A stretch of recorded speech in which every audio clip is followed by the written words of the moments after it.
A very good day and a warm welcome yet again to another series in our Events and Mice segment. Today's topic, we shall be speaking about the food and beverage operations. A bit about myself, Sheetal Gupta, an assistant professor at the AISSMS College of Hotel Management and Catering Technology based in Pune. My email address is mentioned here. For any further queries, kindly do contact me and I shall be happy to revert to each one of you. So without further much delay, let us begin discussing on our topic on food and beverage operations.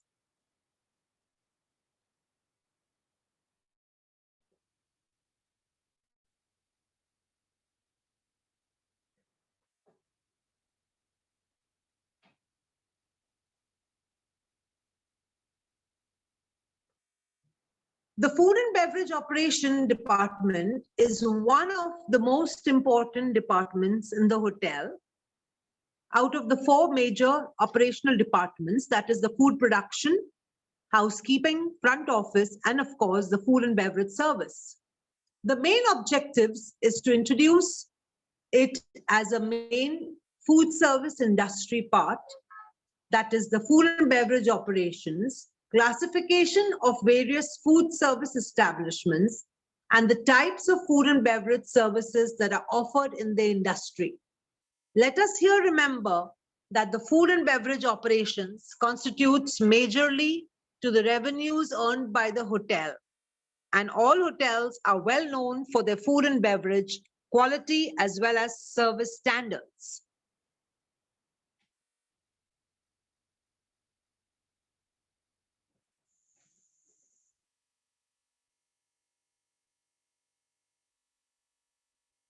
The main characteristics of the F&B operations is that it is a vital part of everyday life.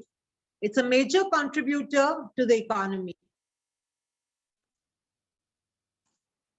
And it creates employment, encourages entrepreneurship, promotes diversity through many different food concepts and cuisines, consumer-led, high competition in the market, and fulfills the basic needs.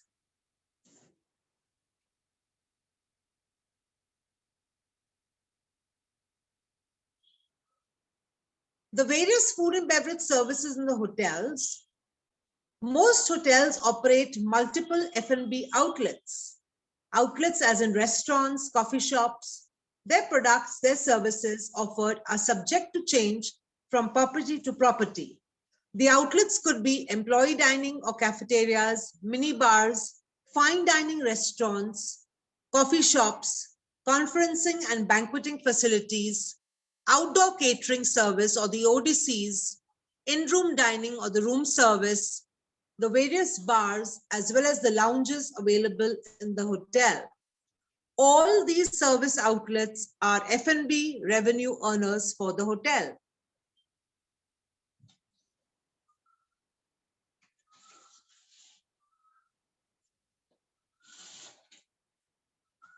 We quickly look here at a basic restaurant team classification and an organizational chart. You have the restaurant manager who has a head waiter. A head waiter has a head, and then we have the reception of the head waiter, a carver, and a buffet chef. We also have the apprentices, the assistant station waiters, and following the waiters and apprentices below them. So this comprises of the restaurant team.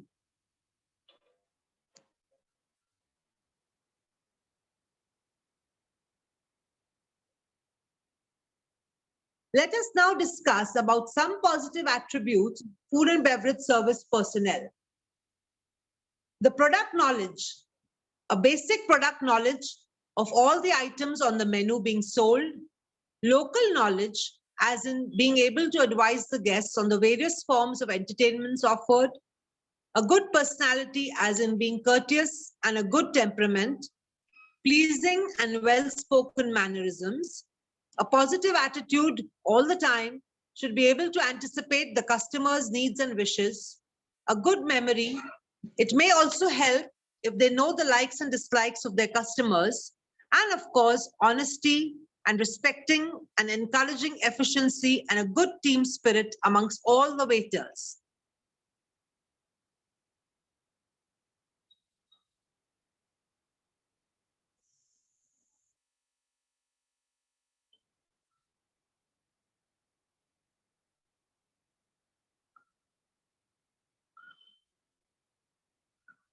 Punctuality is, of course, very important. Then you have loyalty, a proper conduct, as in following the rules and regulations of the establishment, selling ability to be able to contribute to personal selling and upselling of the menu items, a sense of urgency to generate the maximum amount of business over the service period, and of course, contributing overall, the staff should be able to work as part of a team within and between the different departments to run a smooth operation.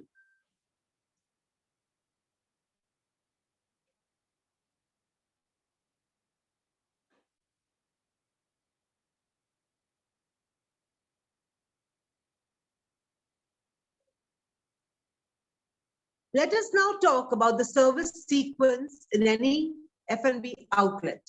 It's essentially,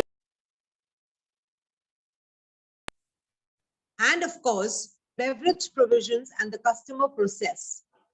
The service sequence may consist of 11 or more stages as summarized below. The first basic is the preparation of service, taking the booking, greeting and seating or directing the guests, taking the food and beverage orders, service of food, service of beverages, clearance during the service, billing, dealing with payments, dishwashing, and of course, clearance following the service. This is the main sequence of service that is followed in any food and beverage outlet.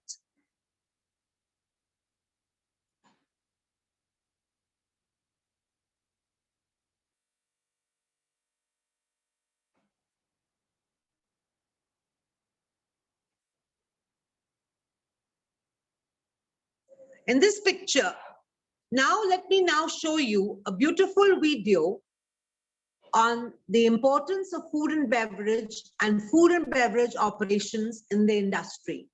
Kindly pay attention to this interesting video. Let's begin watching.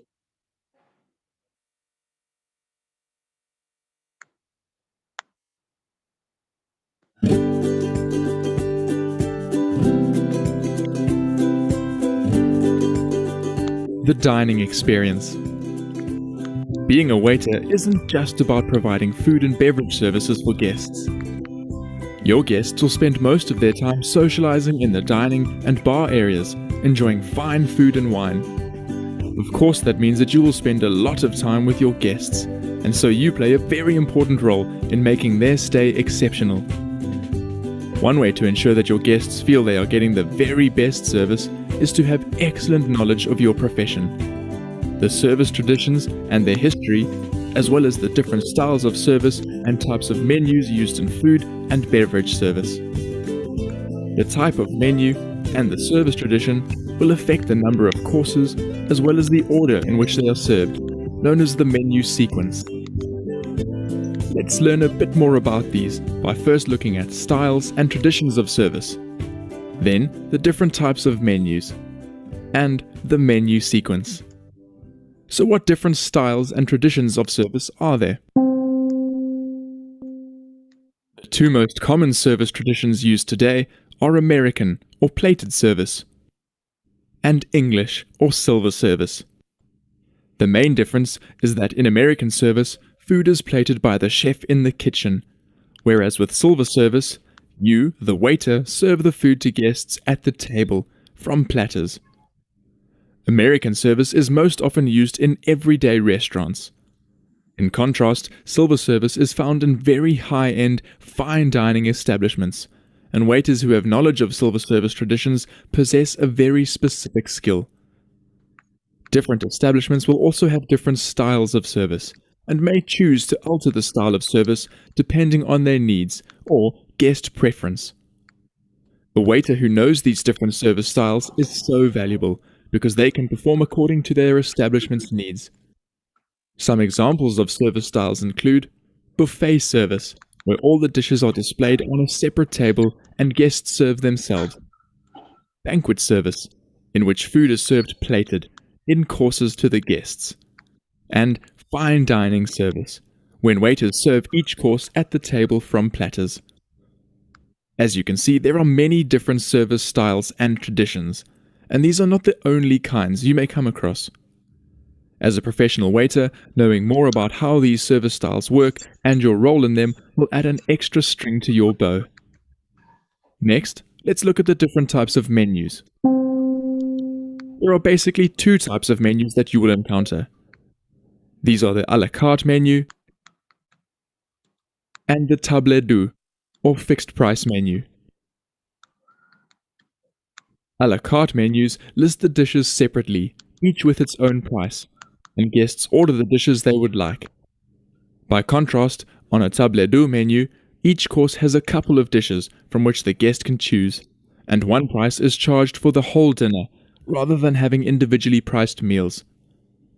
An a la carte menu usually consists of just 3 courses: the starter course, the main course, and the dessert course. A table d'hôte menu, on the other hand, may consist of more courses, sometimes as many as 16 courses. The order in which these courses are served is called the menu sequence. There are normally 8 or 9 courses, as follows: bread service, amuse-bouche, starter course. Some establishments omit this course and treat the entree as the starter. Entree course, main course, palate cleanser, cheese course, dessert course, tea, coffee, and digestive service. While this list provides a good idea of how the dining experience can unfold, it is by no means the only way to deliver a multi-course meal. The order of service may differ at your establishment. This list simply provides a general outline to help you understand where the different courses fit in. In this lesson, we have touched briefly on styles and traditions of service, the different types of menus, and the menu sequence. Now you understand some of the practical aspects of your service role and have an idea of the sort of activities you can expect to encounter in the dining room. Take every opportunity to apply what you've learned. As a waiter, your guests are your top priority. Having excellent knowledge of these fundamentals of your profession will really add to the quality of service which you're able to provide to your guests.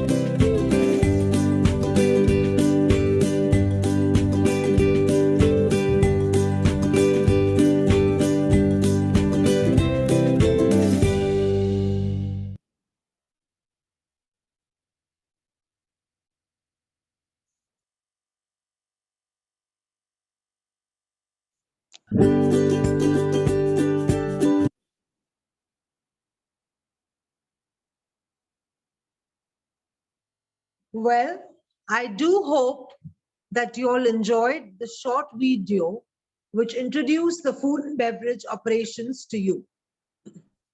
I end my presentation here by issuing a vote of thanks for your kind attention and time.